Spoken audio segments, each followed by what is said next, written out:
माई कल की पाठशाला में आप सभी कृष्ण भक्तों का हार्दिक अभिनंदन है।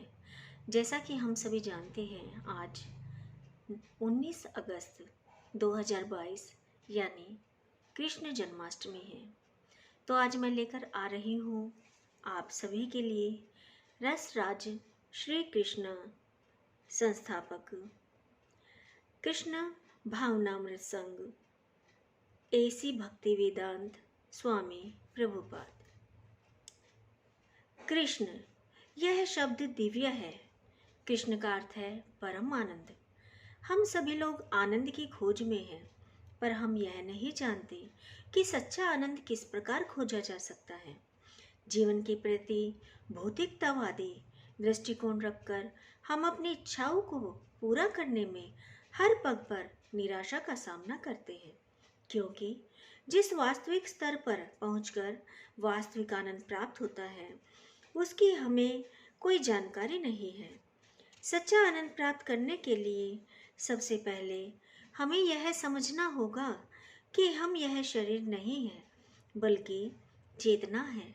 सिर्फ चेतना ही नहीं, क्योंकि चेतना तो हमारी वास्तविक पहचान का लक्षण मात्र है। हम तो विशुद्ध आत्मा है, जो इस भौतिक शरीर में प्रविष्ट हो गया है। आधुनिक भौतिक विज्ञान इस बात पर कोई महत्व नहीं डालता, इसलिए कभी कभी वैज्ञानिक आत्मा को समझने में भूल कर बैठते हैं और भ्रमित हो जाते हैं। किंतु आत्मा एक सत्य है जिसे चेतना की उपस्थिति के द्वारा कोई भी समझ सकता है। एक बच्चा भी इस बात को समझ सकता है कि प्राणियों की चेतना आत्मा के अस्तित्व का एक लक्षण है। श्रीमद् भागवत गीता, भगवान का गीत से हम जो पूरी प्रक्रिया सीखने का प्रयत्न कर रहे हैं, वह यही है कि हम किस प्रकार अपने आप को चेतना के स्तर तक ला सकते हैं। यदि हम चेतना के उस स्तर तक पहुंच गए, तो फिर हमें इस शारीरिक चेतना के स्तर पर वापस नहीं धकेला जा सकता, और इस वर्तमान शरीर के नष्ट होने पर हम भौतिक विकारों से भी मुक्त हो जाएंगे। हमारा आध्यात्मिक जीवन पुनर्जीवित हो उठेगा, और उसका अंतिम परिणाम यह होगा कि शरीर को छोड़ने के बाद जो हमारा अगला जन्म होगा, वह पूरी तरह से आध्यात्मिक और शाश्वत होगा। आत्मा, जैसा कि हम पहले भी कह चुके हैं, शाश्वत है। इस शरीर के नष्ट होने पर भी चेतना नष्ट नहीं होती, वरन चेतना दूसरे प्रकार के किसी शरीर में प्रविष्ट हो जाती है, और हम फिर से भौतिक जीवन की अवधारणा से परिचित होने लगते हैं। इस बात को श्रीमद् भगवद गीता में भी समझाया गया है। मृत्यु के समय यदि हमारी चेतना पूर्ण विशुद्ध है, तो हम इस बात के प्रति पूर्ण आश्वस्त हो सकते हैं कि हमारा अगला जीवन भौतिक नहीं वरन आध्यात्मिक होगा।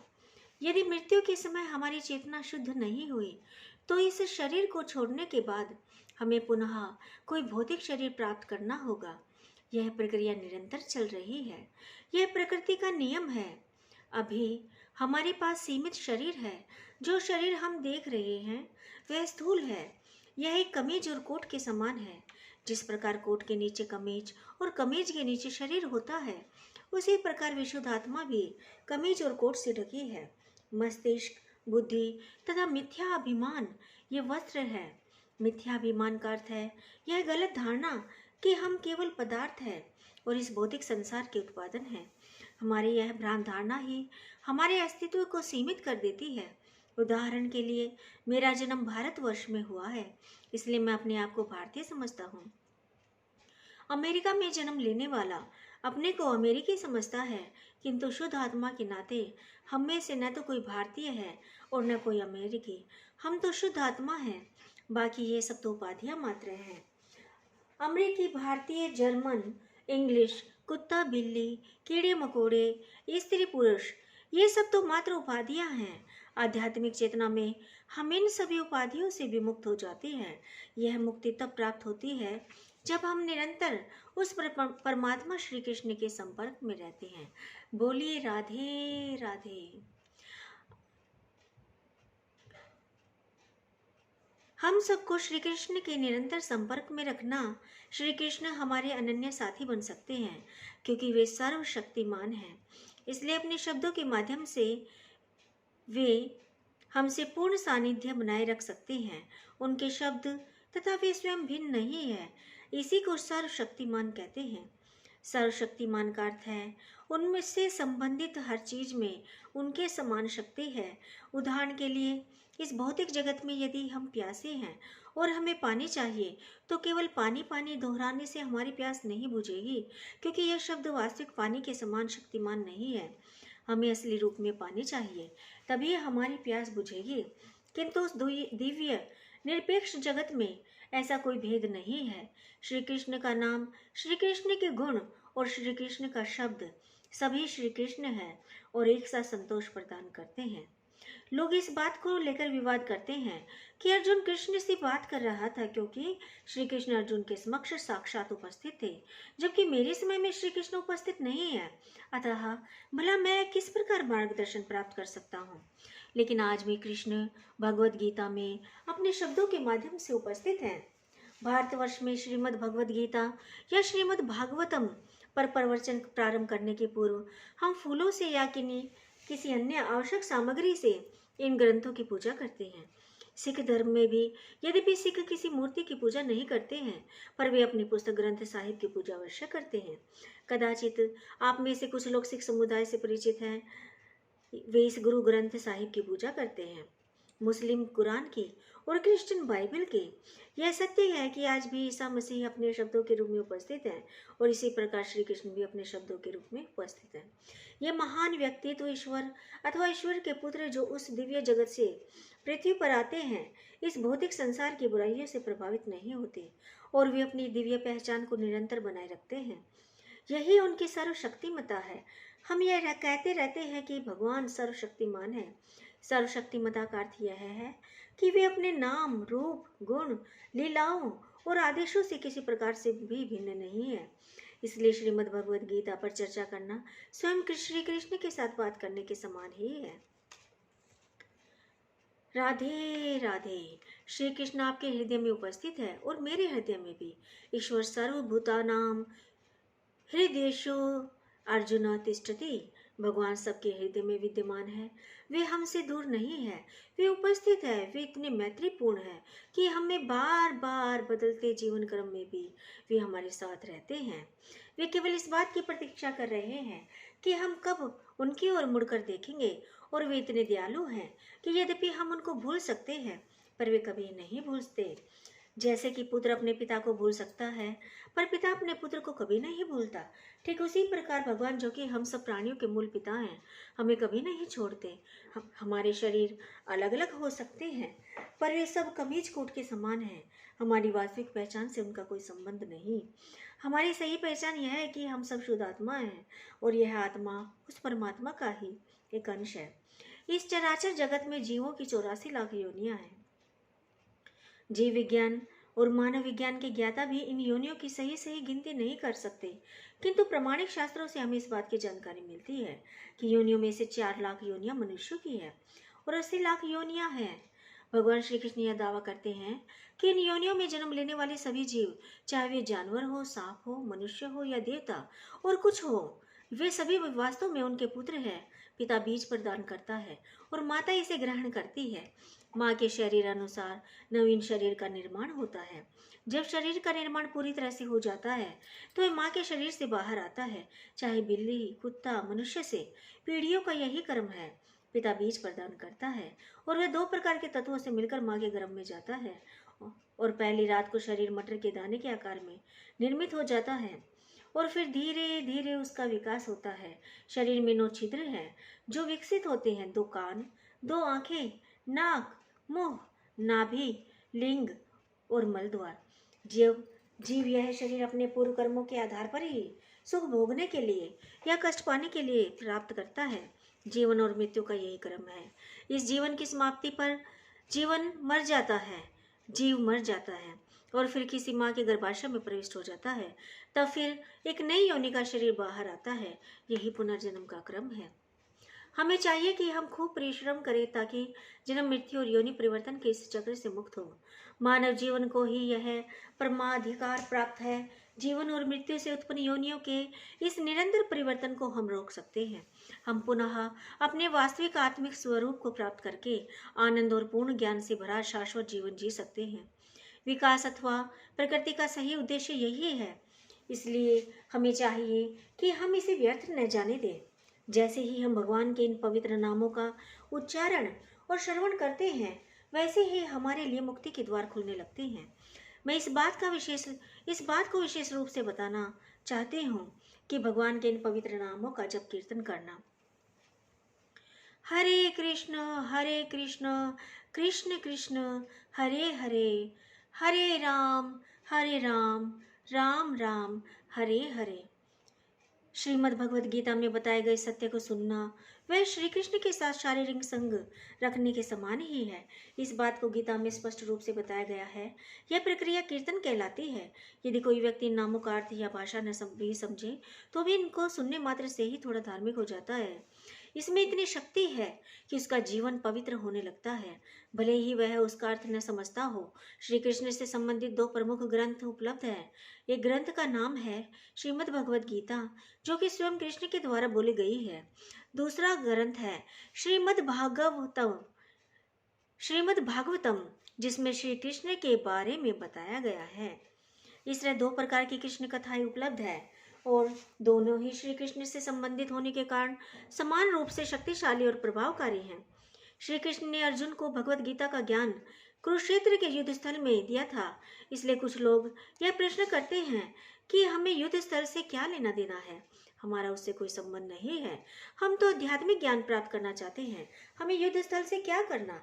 क्योंकि श्री कृष्ण युद्ध स्थल में स्वयं उपस्थित थे, इसलिए वह सारे युद्ध स्थल ही कृष्णमय हो गया था। जिस प्रकार किसी धातु में विद्युत धारा प्रवाहित होने पर सारी धातु ही विद्युत में हो जाती है, ठीक उसी प्रकार जब श्री कृष्ण किसी विषय में रुचि लेते हैं तो वह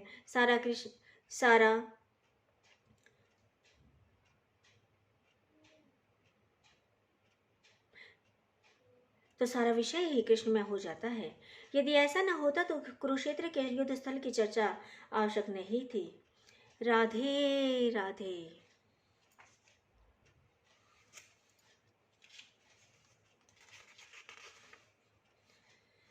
यही है उनकी सर्वशक्तिमता। भगवान की सर्वशक्तिमता का उल्लेख श्रीमद् भागवतम में भी मिलता है। कई कृष्ण कथाएं उपलब्ध है। वैदिक साहित्य इन कथाओं से भरा है। वेद का अर्थ ही यह है, वे कृष्ण कथा है।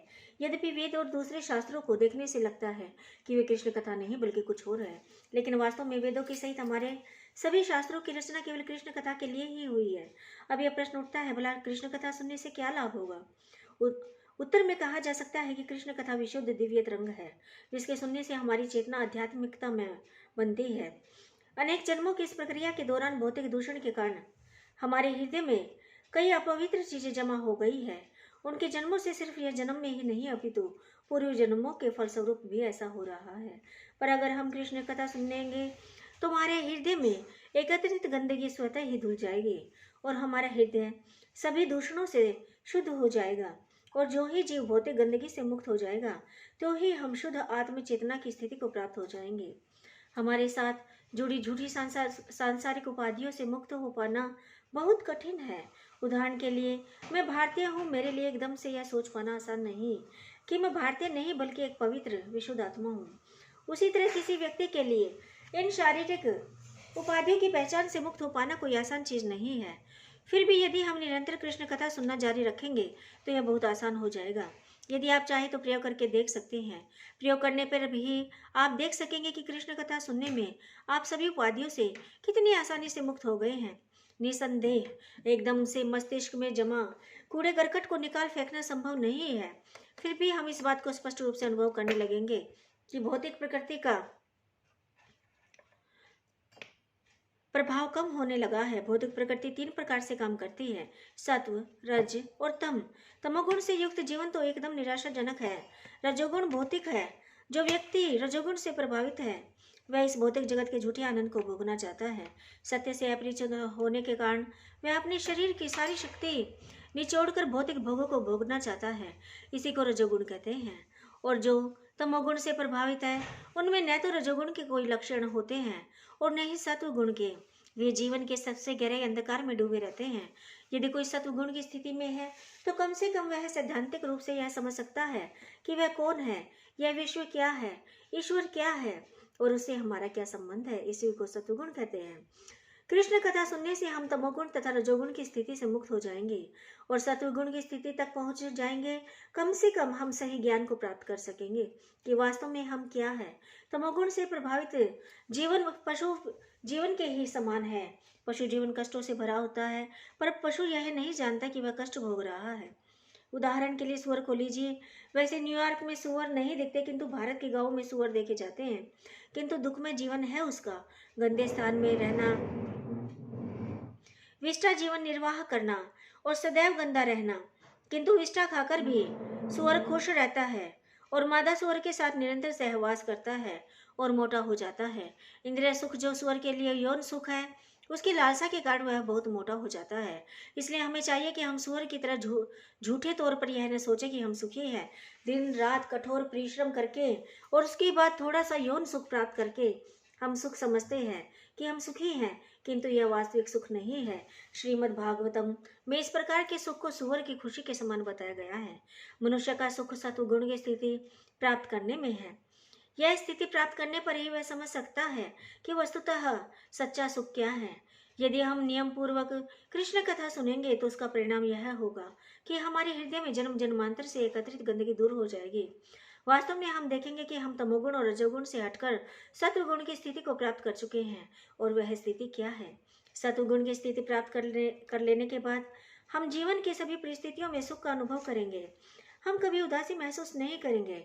भगवद गीता के अनुसार यह हमारी ब्रह्मभूत स्थिति सत्वगुण की सर्वोच्च स्थिति है। वेद हमें सिखाते हैं हम पदार्थ नहीं ब्रह्म है। अहम ब्रह्मास्मि। श्री शंकराचार्य ने इस वेद वाक्य को सारे संसार में प्रचारित किया। हम पदार्थ नहीं है, हम ब्रह्म है, आत्मा है। वास्तव में हमें जब आत्मिक बोध पूरी तरह से हो जाएगा तब हमारे लक्षण बदलने लगेंगे। वे लक्षण क्या है? जब व्यक्ति अपनी आध्यात्मिक चेतना में स्थित होता है तब वह न तो किसी भौतिक स्थिति की प्राप्ति की लालसा करेगा और न ही किसी भौतिक वस्तु की लालसा। किसी वस्तु के खो जाने पर उसका शोक करेगा। शोक किसी हानि होने पर किया जाता है और लालसा किसी लाभ के लिए। दो बीमारियां संसार की विशेषताएं हैं। जो हमारे पास नहीं है उसके लिए हम लालायित रहते हैं और सोचते हैं कि अगर ये चीज़ें मुझे मिल जाए तो मैं सुखी हो जाऊंगा। मेरे पास धन नहीं है, पर यदि मुझे 10 लाख डॉलर मिल जाए तो मैं सुखी हो जाऊंगा। और यदि हमारे पास 10 लाख डॉलर है और किसी प्रकार खो जाए तो हम रोना शुरू कर देंगे, मैंने इसे खो दिया। जब हम धन कमाने के लिए बेचैन होते हैं तो वह दुख ही तो है। जब हम नुकसान उठाते हैं तो दुख ही है।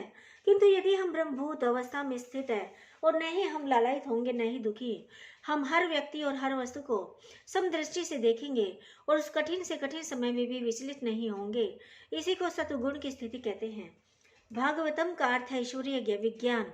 यदि कोई इस ईश्वरीय विज्ञान के अध्ययन के लिए दृढ़ प्रयास करे तो वह ब्रह्मभूत की स्थिति को प्राप्त करे होगा। उस ब्रह्मभूत स्थिति को प्राप्त करने के बाद भी हमें कर्म करना होगा, क्योंकि यहाँ हमें कर्म करने की सलाह दी गई है। जब तक हमारे पास भौतिक शरीर है हमें कर्म करना होगा। हम कर्म करना बंद नहीं कर सकते हैं, यह संभव नहीं है। किंतु कर्म करते हुए हमें यौगिक साधनों को अपनाना होगा और तब हमें कोई भी साधारण कर्म करने में, जो कि भाग्यवश या परिस्थितिवश हमें करना पड़ रहा है, कोई हानि नहीं होगी। उदाहरण के लिए यदि किसी व्यक्ति को अपने व्यवसाय में झूठ बोले बिना काम न चले, ऐसा है झूठ बोलना अच्छी बात नहीं है। इसलिए सार यह है कि व्यापार ठीक प्रकार से नैतिकता के सिद्धांतों पर आधारित नहीं है और इसलिए व्यापार करना ही नहीं चाहिए।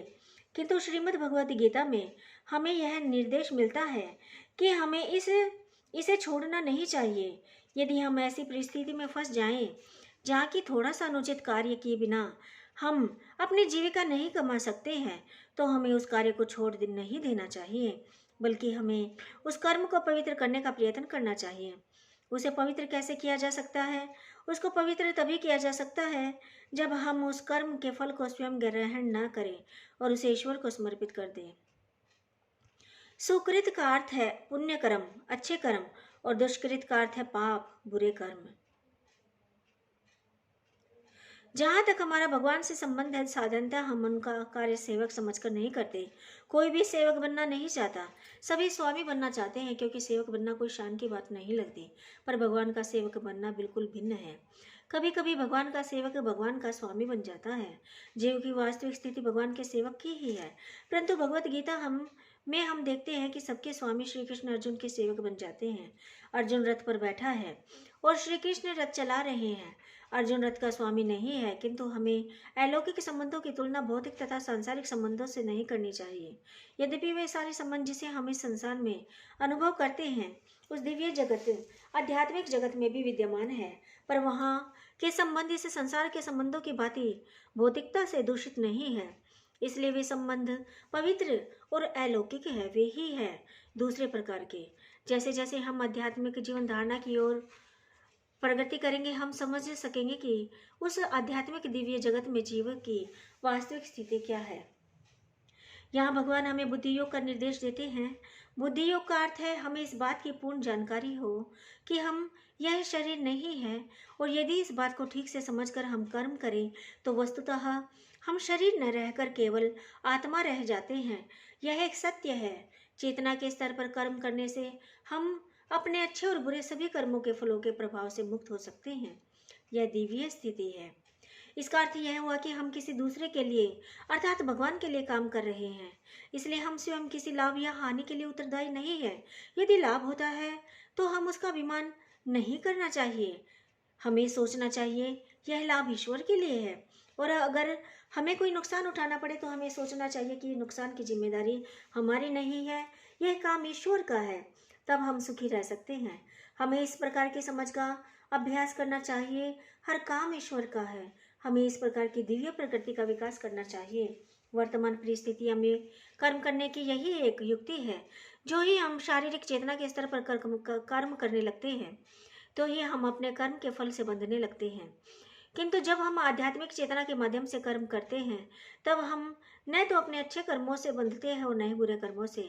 यही युक्ति है मनीषिणः।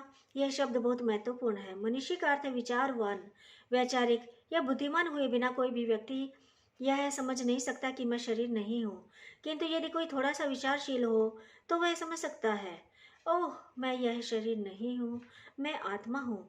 कभी खाली समय में हम सोचते हैं कि ओह यह मेरी उंगली है, मेरा हाथ, मेरा कान, मेरी नाक, सब कुछ मेरा है। पर मैं क्या हूँ? क्या हूँ मैं अनुभव कर रहा हूँ। यह मेरा और मैं वह हूँ। इस बात को समझाने के लिए और समझने के लिए बस थोड़ी सी सोच की आवश्यकता है। सब कुछ मेरा है। मेरी आंखें, मेरी उंगली, मेरा हाथ, मेरा मेरा मेरा। और यह मैं क्या कहूँ? यह मैं वही आत्मा हूँ जिसके कारण मैं सोच रहा हूँ कि मेरा है। प्रश्न उठता है, जब मैं शरीर नहीं हूँ तो फिर मैं क्यों इस शरीर के लिए कर्म करूँ? मुझे अपने लिए कार्य करना चाहिए, लेकिन अपने आप के लिए कार्य कैसे हो सकता है? मेरी स्थिति क्या है? मैं चेतना हूँ। किस प्रकार की चेतना हूँ? अधीनस्थ चेतना। मैं परमात्मा का अंश हूँ। तब मेरे कर्म क्या होंगे? इसके उत्तर में कहा जा सकता है कि हमारे सभी कर्मों के मार्गदर्शक परमात्मा है। जैसे किसी कार्यालय में प्रबंध निर्देशक सर्वोच्च चेतना होता है, उदाहरण के लिए कार्यालय में हर कार्यकर्ता प्रबंधक के मार्गदर्शन में अपना काम करता है। इसलिए कार्यालय की जिम्मेदारियों में उसे कोई मतलब नहीं होता। उसे तो सिर्फ अपना निश्चित काम करना होता है, चाहे वह काम अच्छा हो या बुरा। सेना विभाग में भी सेनापति की आज्ञा सर्वोपरि होती है। सिपाही को तो उसकी आज्ञा का बस पालन करना होता है। वह यह नहीं सोचता कि वह आज्ञा अच्छी है बुरी है। उसे कोई फर्क नहीं पड़ता। उसे तो बस कर्म करना है। ऐसा करने पर वह एक सच्चा सिपाही माना जाएगा। यदि वह इस प्रकार काम करता है तो इसका पुरस्कार उसे मिलता है। उसे पद और सम्मान मिलता है, पर वह उसकी भी परवाह नहीं करता। सेनापति उससे कहता है कि जाओ और शत्रुओं को मार दो। वह ऐसा करता है और उसका पुरस्कार भी उसे मिलता है। क्या सोचते हैं कि सिपाही को यह पुरस्कार किसी व्यक्ति की जान लेने के लिए मिला? नहीं, पुरस्कार उसे अपने कर्तव्य पालन के लिए दिया गया है। राधे राधे। ठीक इसी प्रकार भगवद गीता में भगवान श्री कृष्ण अर्जुन को निर्देश दे रहे हैं। श्री कृष्ण सर्वोपरि आत्मा परमात्मा है।